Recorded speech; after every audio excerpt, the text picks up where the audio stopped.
Welcome, everybody, to Spirituality Adventures. This is a non-judgmental place to explore spirituality, and we're so glad you're here. This is a viewer and listener-supported podcast, so we greatly appreciate your support. If you're watching on YouTube, be sure and subscribe to my YouTube channel. Be sure and like, share, and subscribe to any of the social media content platforms that you're using. And then if you go to our website, spiritualityadventures.com, you can make a one-time donation, or with a monthly subscription, you'll gain access to our bonus content.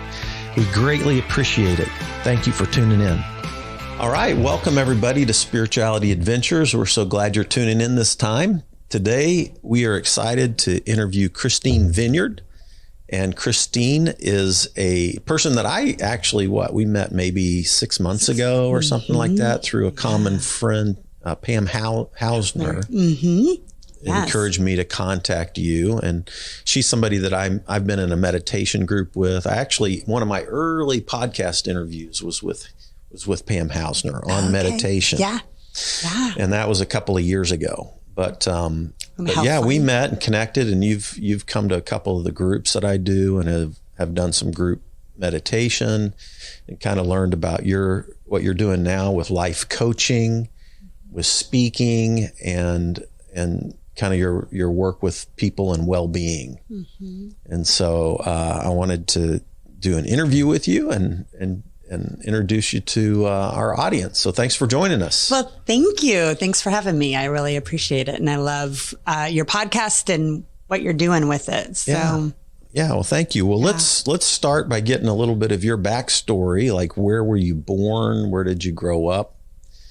Give us a little bit about your family and kind of your origin story. Yeah, I love it. I love the origin. I love that you do that, because I love to hear people's backstory. I do too. Yeah. So I was born in Fort Leonard Wood, Missouri. Okay. My dad was in the Army, so I was, that's an Army base. Army brat. Yeah, but yeah. And so I was an only child for 10 years, lived in Germany for a little bit with my dad being in the Army. But then most of my elementary years were in Mansfield, Missouri, which is outside of Springfield. And it's where Laura Ingalls Wilder wrote all of her books. Serious? Yeah. So I went to Laura Ingalls Wilder elementary school. Are you kidding? No, that was... Oh my gosh. Yeah. Claim to fame. My fourth grade elementary school teacher during reading time would read her novels or whatever. Her whole series. Right. Yeah. And that's where I fell in love with actually reading, I think, because it was like the first time I was like, couldn't wait to hear the next part of the story. And yeah. Little House on the Prairie. Little House on the Prairie, right. Yeah. I kind of fell in love with that then. And then, of course, the TV series came out years later. Right. And that's kind of when I was growing up, I was watching the TV series. I know a lot of people who read the books.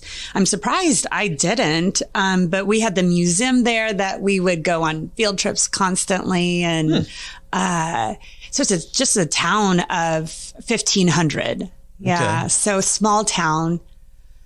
Lived there from kindergarten through 6th grade, and then moved to the big city of Phoenix, Arizona. Oh, wow. My dad changed jobs, and we moved to Phoenix and lived there until my middle of high school years. And then that's when I came back to Kansas City.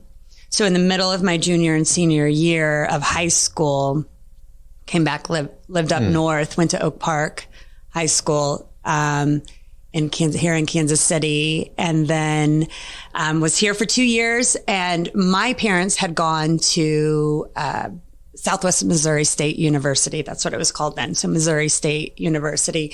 And in Springfield. In Springfield. And so that's where they went to school. That's where they met. And I guess I really didn't have I think back at that time, I'm like, I really didn't have a lot of ambitions at that time. I just was like, oh, my family went there. Okay, great. That's where I'll go. And I still had extended family in Springfield. And so I went to school there, and they dropped me off my freshman year and said, oh, by the way, we're headed back to Arizona. And so they moved back to Arizona. And at that time I had I was 18. I had an 8-year-old brother and a 6-year-old sister. So, okay. Yeah. Wow. So my parents couldn't get pregnant for 10 years after me. Wow. And then got pregnant with my brother and sister. So they moved back to Arizona, and I was here in Springfield, went to school, came back to Kansas City afterwards, decided I want to stay here. I want to build my life here. I met a man that let me ask you something before you keep rolling. Yeah.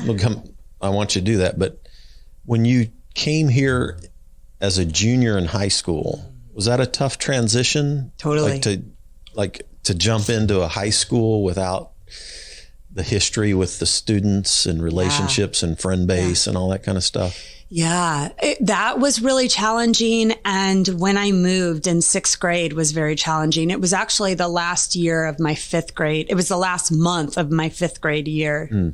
And I'll talk about both of them, because when I moved to Arizona, we kind of moved in a not real nice area in Phoenix. And so here I was, little Laura, Laura Ingalls Wilder girl in this small town of everything's, and very. You knew everybody. You had friends. Everything was pretty. I saw kids at the smoking tree, and I was like, ooh, they're bad kids. And then moved to Phoenix, where in 6th grade, the kids were smoking cigarettes and lighting fires. And it was a pretty tough area. And I was getting chased with people by knives, and girls taking me to the bike rack and beating the crap out of me. And so was a rough transition. A bit of a trauma. And then when we moved quite a few times in Phoenix, so we moved out of that a couple years later into another area, so I changed schools a lot. But so by the time you were a junior, how was it even harder or easier to make that transition? It was easy in a way that I'd become comfortable to change and kind of reinventing myself, if you will. Yeah. But I always, the memory that I have is that first day of school of walking into the lunchroom with your tray and you're like, where am I going to sit? Who am I going to sit by? Because wherever I sit, that's who I'm with. And I had played basketball that summer. So I had met a few people. And, one of those friends, Therese was her name, who said, hey, come sit with us. Right. And it was like, oh, okay, here I go. Yeah. And that is who I sat with. But it took about a year. I always say every move took about a year for me to become truly myself. In that first year, it was always, you're checking out what the groups are and what you can say and what you can't say. And, which is a lot of, if you think of all those moves, that's a lot of years of not really, being your true self, if you will. And so, but by my senior year, I was acclimated. And then it was move on to college.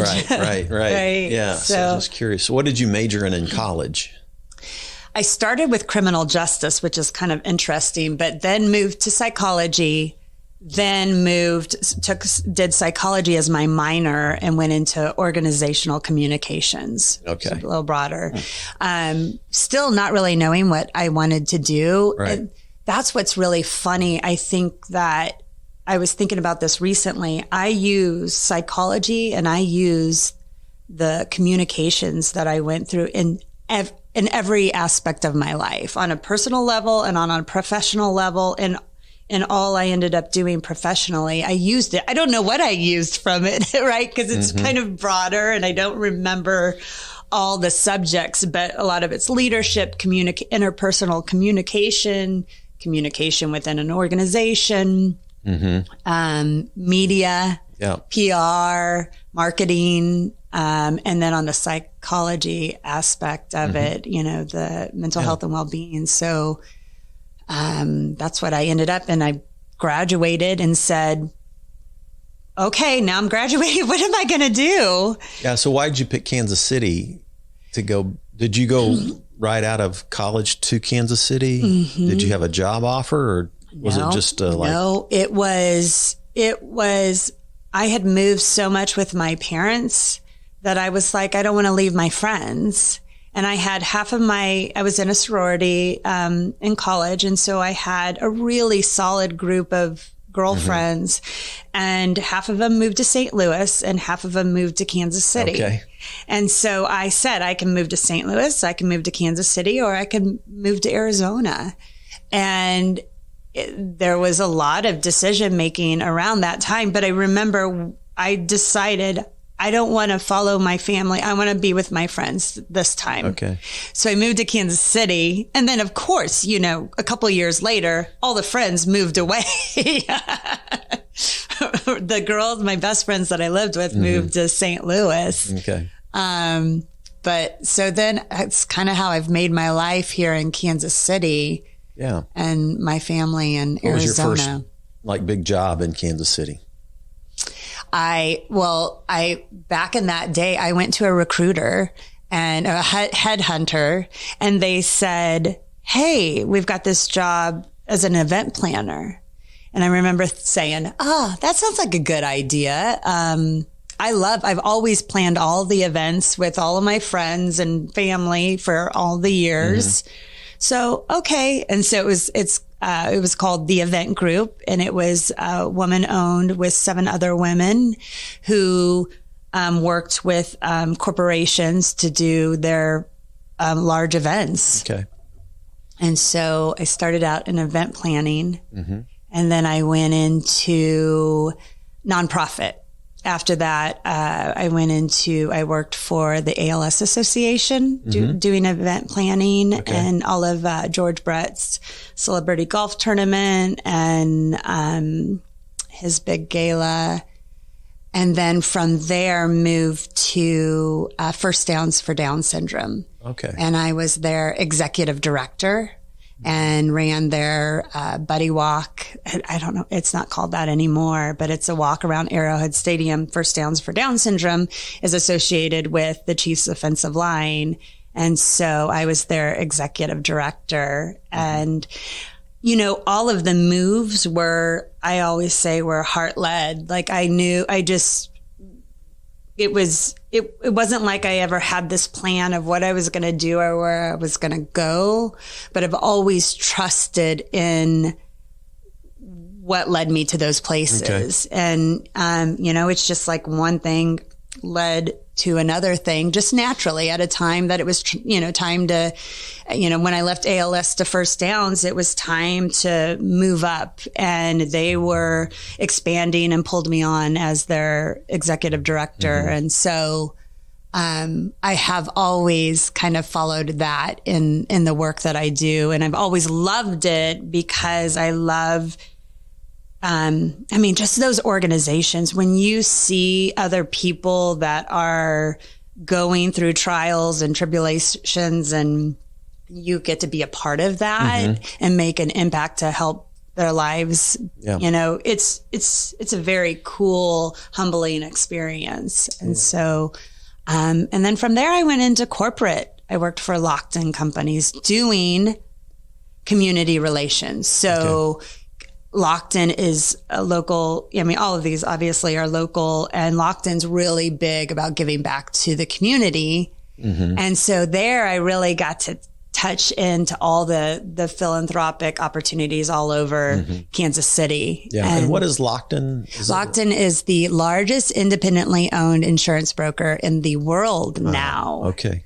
Yeah, and they're headquartered down on the plaza. Okay. And now they have, so when I was there, they were just expanding worldwide. And they're again, a very strong philanthropic background, and all about a culture, creating a solid culture for their employees as well. So connecting them into the philanthropic world. And so it fell right in line with what I loved doing. And so very cool.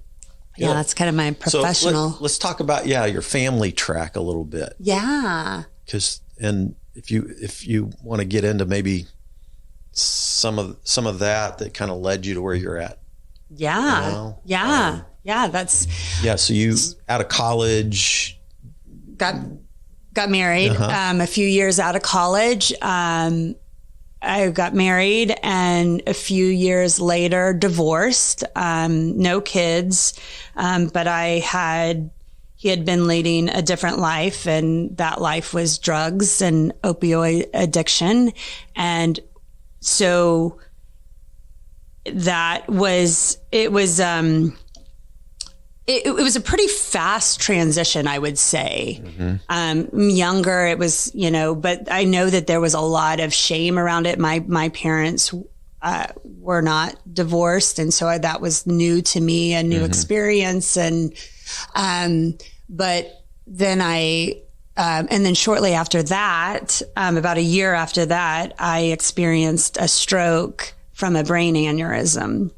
And so that again was one of those things that I hadn't dealt with any kind of adversity like that until it happened. And I think because I would look at my mom had a very challenging youth, and I kind of learned that she was I kind of learned about empathy through her. And so for me, when those things happened, it was like, all right, it happened, move on. I was a naturally optimistic person. So it didn't have a huge impact on me at that time. How did it affect you physically? What was some of the physical? For my stroke. Yeah. So this is really, you were young. Yeah. So I was 26. Is that just 28. Some kind of weird genetic thing or something? Yeah. Okay. So, there is a woman, I always forget her last name. Jill's her first name. And, she has a TED Talk called, My Stroke of Insight. I would highly recommend listening to it. And she is a neuroscientist who had a stroke. I'd like to hear that. Yes. And it talks about her actual experience that she was undergoing. And I just listened. She also wrote a book. And so about 6 months ago, I was listening to her book, and I'm like, oh my goodness, she had an AVM, which is what I had. And it's a arterial venous malformation that caused a stroke. And so it's something that you're born with in your brain, and that a lot of people live with all of their lives. Some people don't. She had one that took her 8 years to fully rehabilitate. Wow. Mine, the left side of my body went numb and is still numb, but it stopped on its own. And then I had to have gamma knife radiation treatment for 3 years to basically zap away that malformation of vessels. And it's something that you can't detect it until most people who find out about it, it's like they have a car accident and they have a CAT scan, but you don't know until you have a CAT scan. And what was interesting is I had just done an event and the left side of my body went numb. And I thought, well, that's odd. And I just started watching the clock, and 30 minutes into it, I thought, I'm going to call the doctor. And long story short, the doctors were, okay, we'll get you in tomorrow. And I said, no, I think I should come in today. And then I got in and they checked out neurologically and everything was fine. Sent me to what am I trying to say? to the hospital, ICU, and they were kind of like, what are you doing here?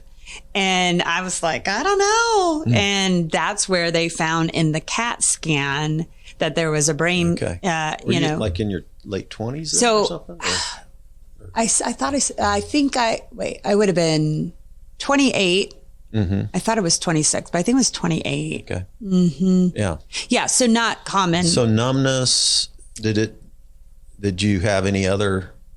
No. Other symptoms, I guess? No, but definitely, you know, I think my learning and it had an effect on my brain more than I know. Especially with the radiation treatment as well.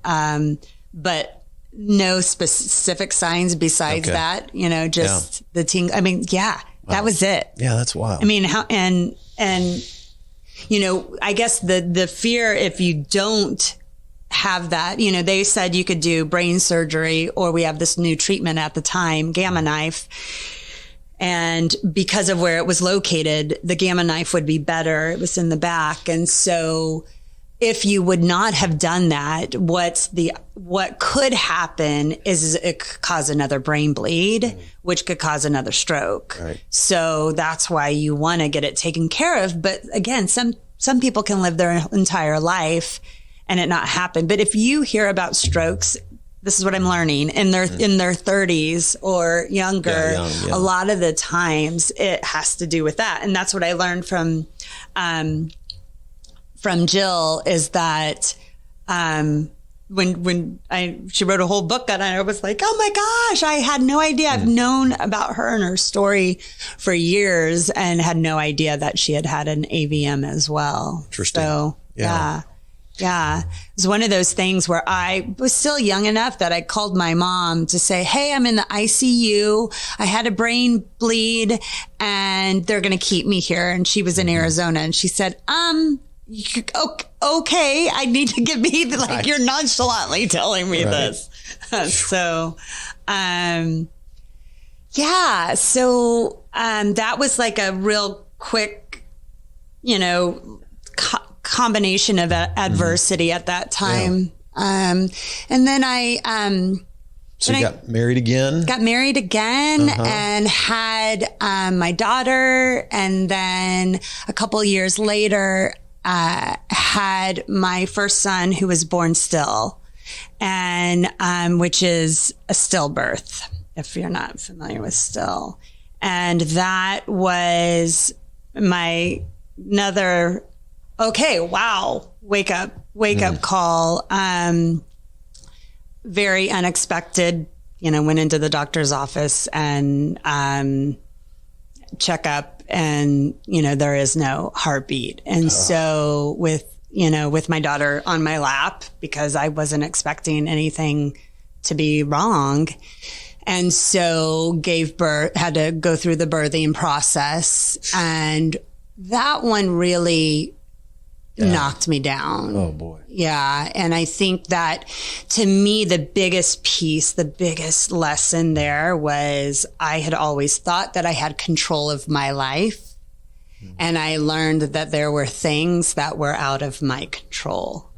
And didn't matter, you know, what I had done, how well I had taken care of myself. And I just had never really, at that time, social media wasn't really big. Well, or for me, I mean, I just started on Facebook, so I wasn't familiar with it. I had no clue that could even happen. And so, I was a type A personality, and my way of dealing was, all right, let's get pregnant again. Let's waste no time. We have no time for this. We got to move forward in our life. And so about 6 months later, I got pregnant, and was great. I have my beautiful son. So I've got a daughter who's 14 now and a son who's 10 now. Okay. But I wasn't fully healed, and so he came out into this world as an anxious-ridden child because I was dealing with a lot of undealt with emotions. from that stillbirth. And so a lot of pieces that came from that was, unresolved depression that I never really paid attention to. I was diagnosed with adult ADHD at that time. And so, I would say that there's a really big time of just constant adversity, mental health, substance abuse, all intertwined in that time. And then unexpectedly, I learned that my second husband's been living a different life, and that was unbeknownst to me. And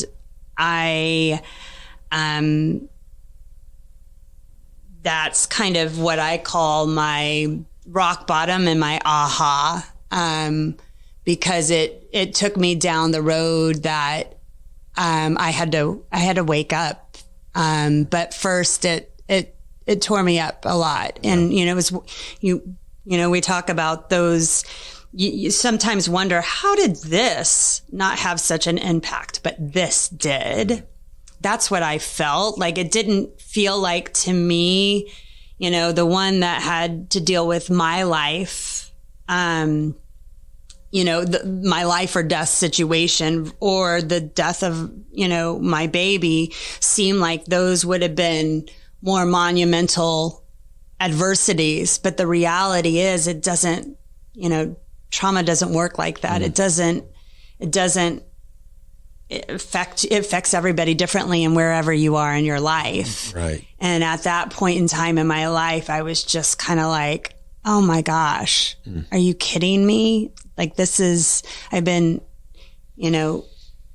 living this life that wasn't what I thought it was. And why does this keep happening, and what is going on here? And that led into some deep, childhood trauma that came up that I had to resolve, because if not, it was being projected onto my kids.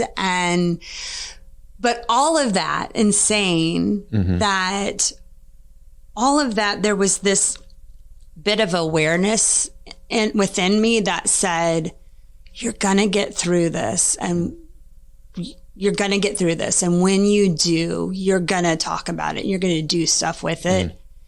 Just know that you're going to get through it. But it was,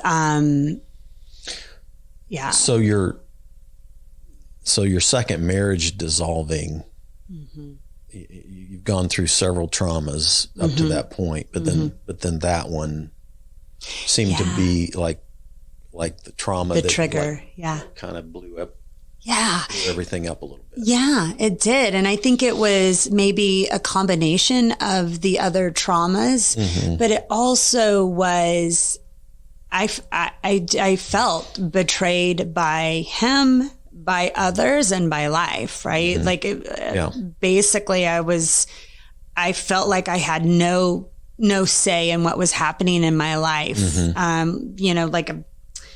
You can feel strong and feel like, okay, I can move forward. And it felt like I had no idea. I didn't know who I was. And at that time I hadn't been working either. And so I was, at home working with my kids. I was a stay-at-home mom. And so I really lost who I was. I mean, everything that I ever wanted, the dreams that I had was to have a family. And so that wasn't an option, and I didn't know what my life looked like. Right. And so, and that, it's not anything I had control over, right? Like, when it happened, what happened afterwards, the aftermath of the divorce and all of that was, I always say now, it's in my favor, but it didn't mean that it hurt. It didn't hurt or feel good. It was in my favor because I was able to heal those wounds that were running the show in so many aspects of my life that were making me move forward. I always say I didn't feel a lot. I wasn't in touch with my emotions. And I had to get in touch with my emotions at that time. And it was really uncomfortable and really unfamiliar. And it was really uncomfortable for a lot of people around me that knew me. And I know you have felt similar situations. Yeah, well, I mean, so, the crazy thing was, so I fell apart, and certainly my former wife would feel like I obviously betrayed her, but I'm sure there's people in my congregation that feel like I betrayed them, right? Because I was their pastor and I fell apart. But then when I fell apart, there were so many angles to my relationships where I felt betrayed, and then even felt betrayed by God, even. Like, I mean, it literally, like, I didn't know who I was anymore. Like, I felt totally lost from, like, who is Fred? Who is God? Is there a God? Who am I? I was humiliated because my most embarrassing failures had been played publicly around the world, actually. On news releases around the world. And I was I just wanted to crawl the hole and die, like literally, because I was just so ashamed and so embarrassed and so disoriented. And I had no clue how to put my life back together again, except, I got in a 12-step program and started with that, started with sobriety. And then a friend sent me a book by Richard Rohr called Falling Upward. It's such a great title, but the book is really, like, I recommend it to anybody that's gone through something like what you're describing, or something like what I went through, because it really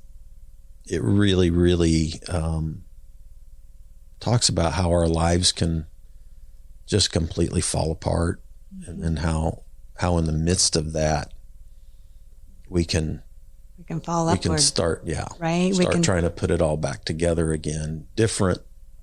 Take some of the good, dismiss some of the stuff, heal, and then hopefully begin to help others, which is what I love about your story, because you not only started doing the work that you needed to do for your own healing, but then you've started to help others through that as well. So let's talk a little bit about that. Like, what did you find were the helpful things to help you heal?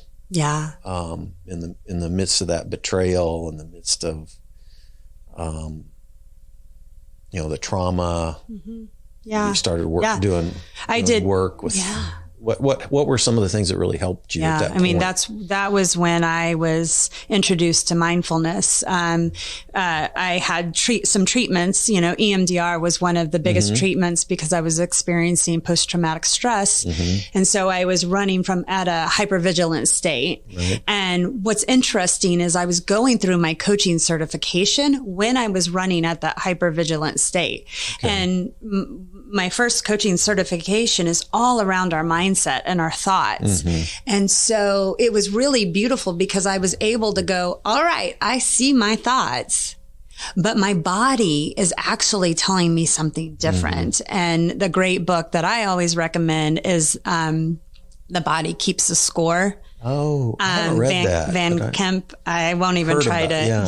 It's how our body stores trauma. Yes. Yeah. So interesting. Yeah. It's very interesting. And, it's not a light read. But that's where, when I was in my coaching certification, I was recognizing, okay, I can learn to manage my thoughts around this, but I'm also feeling this is taking over my body. And that's something, on an emotional, and traumatic state. And so anyway, that awareness allowed me to get the help that I needed, which was EMDR treatment, which involves a lot of mindfulness to prep for it. And, I've got an ADHD brain, so it's moving a mile a minute and got thoughts of galore. And at that point in time, I always said, there's no way you're slowing down this brain. You know, there's no way. But the pieces that I use, the grounding pieces, just the ability to start training my brain. And then through the treatment of EMDR, I started training my brain. And what was the most beautiful piece of this is when I started to heal my little 2.5-year-old son who had come out of the womb screaming and as a highly sensitive child. And I was reacting to that because I was on a hypervigilant state. He started to calm as I began to calm. And so that's when I really embraced and became an advocate for us as parents healing our wounds so we don't pass those on to our kids. And don't kid yourself, I'm still in the journey. It's not, it's a process, right? Yeah. But, and it's not, it's just, it's a piece that's so really important to me. And so then I got into taking more, getting certified in a mindfulness-based stress reduction course and implementing mindfulness in all aspects of my life. I was interested in transcendental meditation, did some work in that, and then went into neurofeedback. And that neurofeedback was really around my ADHD. And funny enough is when I was out of that hypervigilant state, my brain was still in a hypervigilant state. It just didn't feel like it. And so all of those, I have a daily practice of meditation, and I notice when I'm not meditating and the squirrels are all over the place. And so I believe in the power of training our brains. And somebody was telling me recently, I was interviewing Paul Smith, who practices meditation and stuff. And there's some kind of a thing you can buy now. I heard you guys talking about it. It was the Muse. Yeah. And it's funny because I looked it up. I'm curious about this now. Because he's the second person that mentioned this. It's like a biofeedback type thing, but you can buy it, put it on your head, and then when you meditate, it actually gives you feedback on what state you're in. I don't understand it because I've never done it. I'm not real familiar with it, but I'm also, because I was looking at the M wave, which is more of I don't know if you've heard a lot about heart math, but it's the heart coherence. And so it's kind of that mind-heart connection, which I'm really passionate about as well. And so I think they're very similar, but it's been one of those things that I've thought, I just want to try it, but I haven't yet. But any of these pieces that can help you along with it, once I started to get more into meditation, I was going to the School of Metaphysics, which is downtown area, plaza area. And they had me staring at a candle flame, and you would stare at that candle flame and write tally every time that you would have a thought, because you were supposed to just be staring at that flame. And so, I'd be tallying. Yeah, right. How many? Wow, I got to turn the page. Oh, wow. But those are all ways. There's so many pieces out there that can help us, but it is something that you have to do on a consistent basis. That's training it. But there are so many tools that are helpful for it. Yeah. So that was a huge piece. That's why I'm such an advocate, and I teach meditation and mindfulness. And then the other piece is the power of our thoughts and our thinking, and not just in a toxic positivity way, not just replacing them with positivity, but really understanding where those thoughts are coming from. Are they old programs that have been running from childhood, and what do we believe now? And really this idea of working on focusing on, as you're healing and you're going, not taking away the healing, right? Like heal, but then at the same time being able to focus on what you're wanting to create in this new life of yours. And this, because so often we can get caught in one or the other, right? And we're never healing. So we're just carrying those wounds on, and we're only looking to the future, or we get so caught up in the healing process that we're not growing because we're constantly deep diving into the healing world.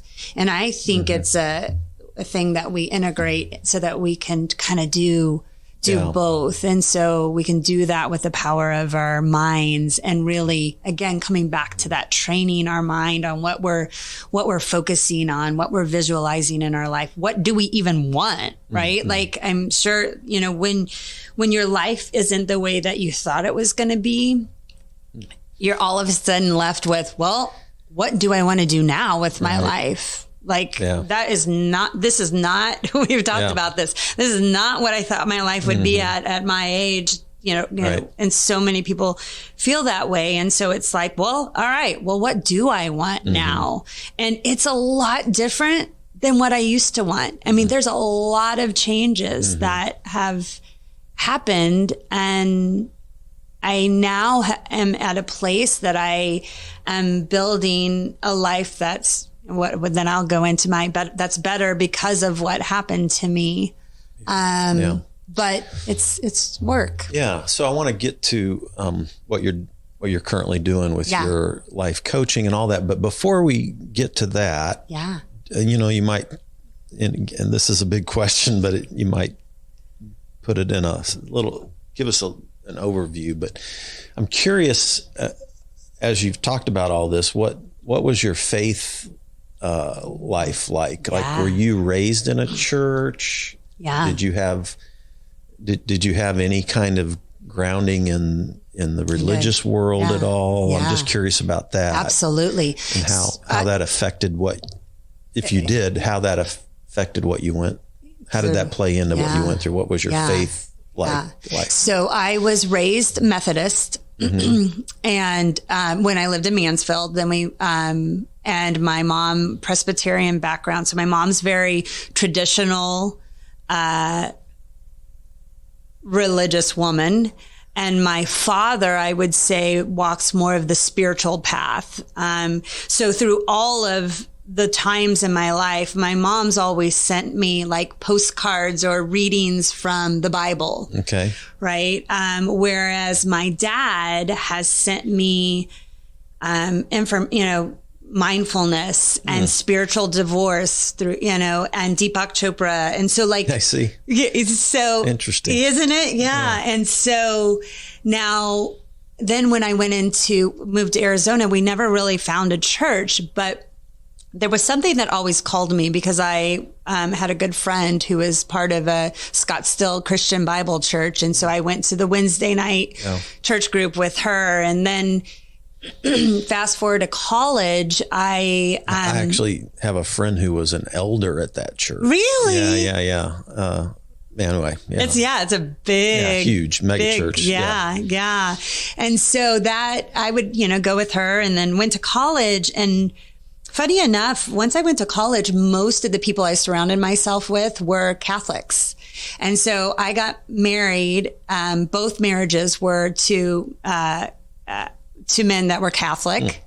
And my first marriage, while we were married, I converted to Catholicism. Okay. And I converted because I really loved that network, that group of people and their traditions and the support that they offered one another. Is Vineyard your maiden name? It is. Okay. It is. I know. I'm just curious. I should have gone to the I pastored a Vineyard church, so you know. Right. Yeah. So so I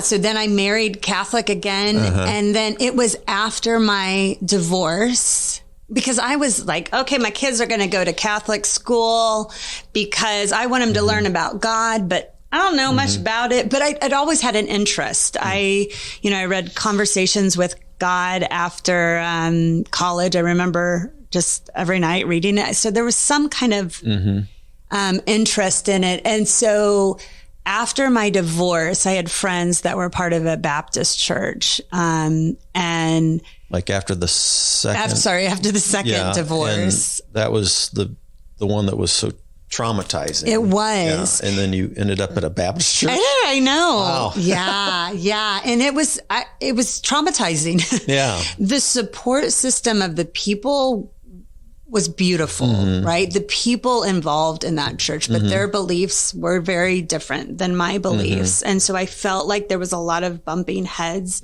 which was, at that stage, you're already questioning life in general. Yeah. And so that's what's being shown to me. And it was, for me, such a fear-based place. And I was really trying to find the love within myself. Yeah. And who I was, and that that this divorce wasn't this broken thing, which is, I laugh at that because literally my daughter just sent a text, put my ex-husband and I on a text chain that said broken family. She changed the name to it. And I was like, no, have I not taught you differently? But that was it was a struggle, because I will say one of the big pieces I didn't mention was when I had my rock bottom, there was that moment, that infamous moment where I didn't know, but my hands were raised up, and it was to the God that I knew, which was around me. It wasn't real rigid. It wasn't really known. It was just this kind of love. And I said, I don't know what I'm supposed to do, but I can't do, it's obviously not working what I'm trying. So I kind of surrender. Yeah. And, so I do believe that a lot of the times what I see happens, and it happened with myself, is you go through that struggle with God and because your world's totally different than what you thought it was going to be. And so then when I was in the church, I saw the love and support of people, which I think is really, really important. Yeah, you bet. But what I was taking in, at one aspect, I loved the music, and that, it really brought me into, I listen to Christian music now, but it's like certain songs, like if it's fear-based, I'm like, all right, fast forward, we're going to the next song. I want the love and light of it. Sure. And so what it did is I started creating my own relationship with God. And so it doesn't have a lot of, this is what it looks like and this is how it is.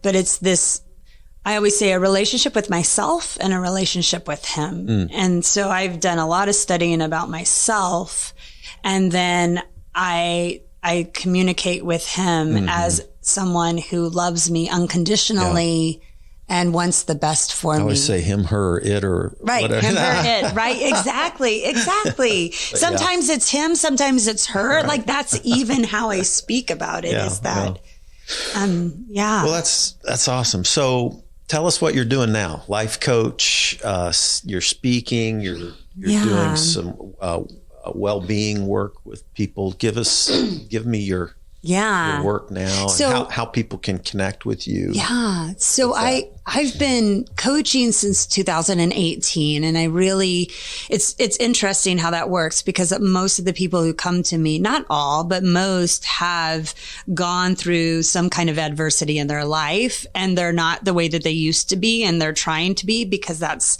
kind of a lot of the times what happens is we try to, okay, I want to just be back to my old self. But then you actually realize you're not going that way. You're going forward. Yeah. And so, I work on a one-on-one basis with people. I work on Zoom before pandemic, before Zoom was, a common thing.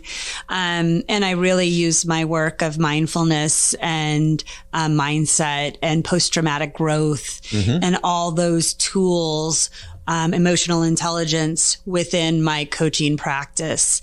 And then most recently, I've added in, because I've done workshops along the way, mindfulness workshops, mindset workshops, empowerment workshops, but now I'm really getting into keynote speaking and just trying to reach people at a larger scale. I do have a podcast, and that's kind of been on a little bit of a hiatus as I've kind of said, what direction am I going to head now within this? And speaking has been something that, I've experienced throughout my life and saw myself when I was younger a little bit, but then never really thought any more about it.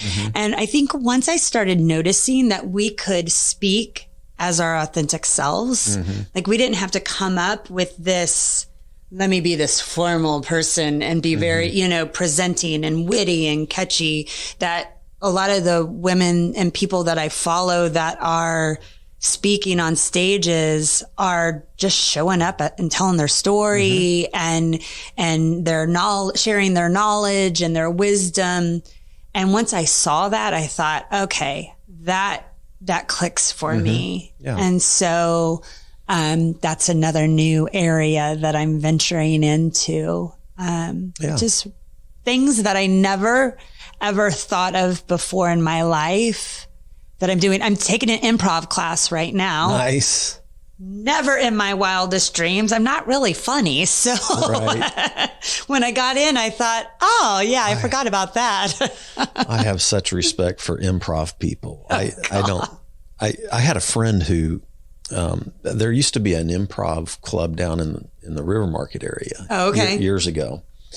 Had a buddy who did that, and he had studied comedy and did improv. And actually, when we started making our own videos at church, and he was one of the first guys that we worked with. This was in the 2000s, and we made some really, like, now they were cheesy then, they're even cheesier now. But they're kind of funny. They're out there floating around somewhere. They are. Yeah. Oh, you have to Google it. Like Fred's Day Off. And just silly things. But awesome. So what's your website? How do people connect with you? Yeah. Currently it's ubwellstudio.com, but I'm in this rebranding. The letter U, the letter B, Well Studio, WELL. Okay. But Kristine Vineyard is where you can find me on Instagram and Facebook. KRISTINE. Vineyard. VINEYARD. Yeah. I was always amazed how many people wanted to say vineyard. That I know. It is funny. Yeah, it is. Vineyard is, and that's how I say it when I'm telling people it's Vineyard, because that's, helps them spell it out. Yeah, right? But I love that name. They'll leave the E out if they, if they go with Vineyard. Right. A lot of times. Exactly. So that's why I always thought, why didn't I go to the Vineyard Church? Because it made sense. I mean, I did visit you once. Yeah. But yeah, it's a good name. Yeah. I've always liked the imagery of the vineyard. There's, in both the Old and New Testament, it's used as a metaphor. It's like in Isaiah, there's this passage, sing about a fruitful vineyard. And that was kind of where the Vineyard group of churches name came from, was this Old Testament. But then Jesus talked about, I'm the vine and you are the branches, if you abide in me. And so this whole chapter, John 15, uses the imagery of the vineyard and the fruit, and we bear fruit if we abide in the vine, so. Right. So it's like feed the vine and so I always love studying vineyards and just how vineyards are cultivated and that goes into the pruning, all these different. So all of this is used in both the Old and New Testament, because you're dealing mostly with either agricultural societies or like shepherds and, you know, herders and people, you know, working with animals. So people knew those imageries so well. Yeah. So that's why so many of Jesus' stories are, you know, agricultural based or, you know, those kind of things. Well, it's almost like it's like that, you know, analogy. You can see that you're familiar with what that looks like a little bit. And I think of it, you know, a lot of the time in our personal growth and our healing, we're tending to our garden, right? And so you're planting new seeds in this new phase of your life, and you're watering and you're taking care of it. And so, those vines, you want to nourish it and feed it well so it can prosper and grow, and you prune it. And and so anyway, there's a lot of great stuff there. Yeah, I love that. Yeah, so KristineVineyard.com. Yeah, that one will be the new one up and coming. It'll get you the new website. Yeah. And then I also have a podcast, which is called Better Because of It.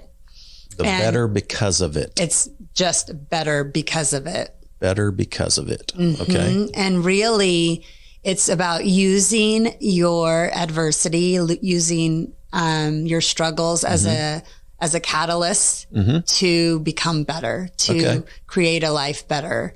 And so, for the first season, it was all about really the tools, emotional intelligence, mindfulness, positive psychology, mindset, growth versus fixed, all the tools that I teach on it.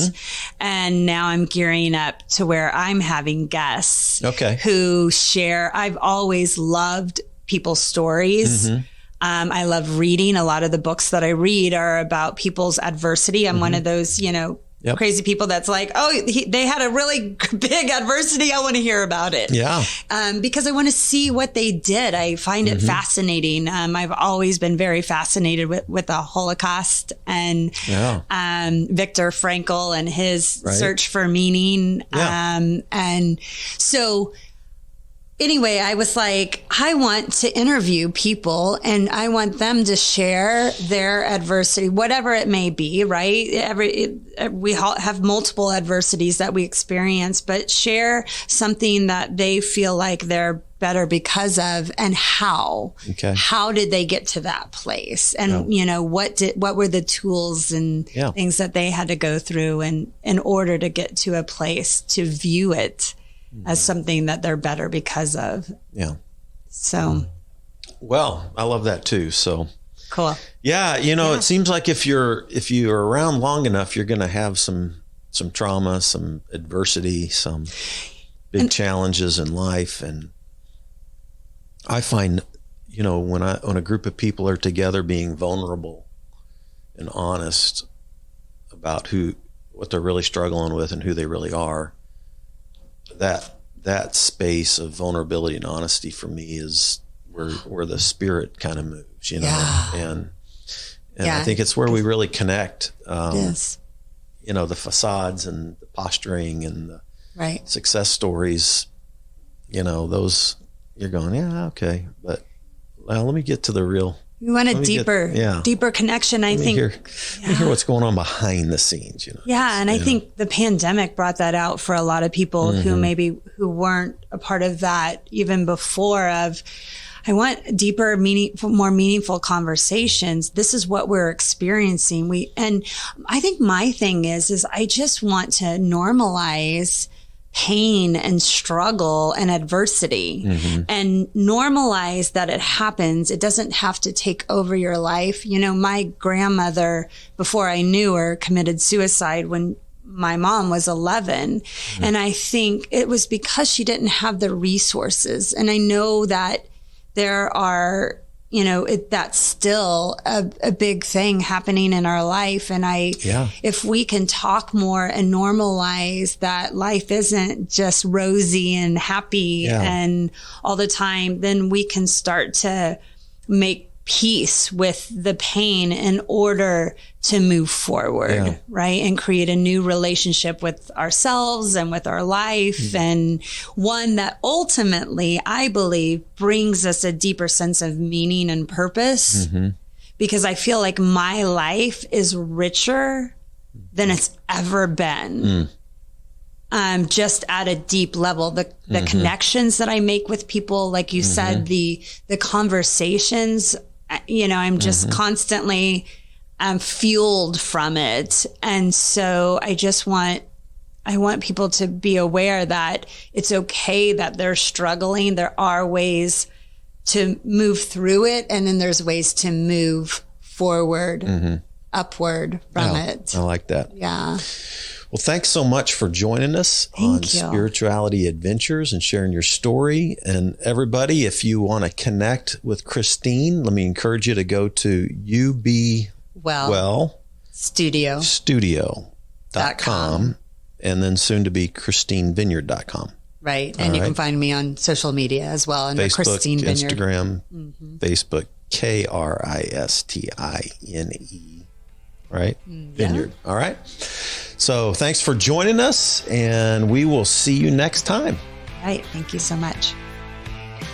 This concludes today's episode. Thanks for tuning in and listening. Remember, if you're watching on YouTube, subscribe to my YouTube channel. Remember to like, share, or subscribe to the social media platform that you're using. And then go to our website, spiritualityadventures.com, and make a one-time donation, or you can subscribe monthly and receive our special bonus content. Thanks so much.